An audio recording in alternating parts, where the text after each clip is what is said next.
l'Europe de manière générale, c'est le vieux continent qui malheureusement ne part pas dans la bonne direction sur la majorité des sujets du futur. Et je me disais, à un moment, il va y avoir un rebond. Il va se passer quelque chose qui va faire qu'ils vont repartir dans le bon sens. J'ai vite fait cru ça avec le Web3. Bon, ça a été terrible. C'était terrible. J'ai cru ça un petit peu avec l'IA. Ça a été pitoyable aussi. J'ai cru ça un petit peu quand l'Ukraine a commencé à devenir le méchant de l'histoire dans le storytelling de beaucoup d'autres pays. Pareil.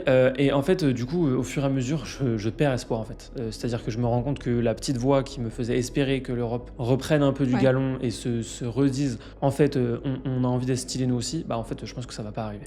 Je pense qu'au fur et à mesure, petit à petit, ça va devenir les vieux croulants. Vraiment. Et vieux conservateurs. Vieux conservateurs. Et le pire, c'est que c'est même pas vieux dans l'âge parce que les personnes qui dirigent les principaux pays européens aujourd'hui, c'est pas des gens très âgés. L'Italie, elle est pas très âgée. En France, il est pas âgé. En Allemagne, un peu plus.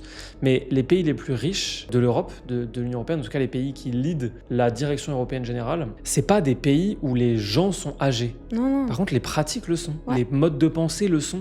Les dynamiques sont vieilles. Les dynamiques sont vieilles. C'est vraiment vieux, quoi.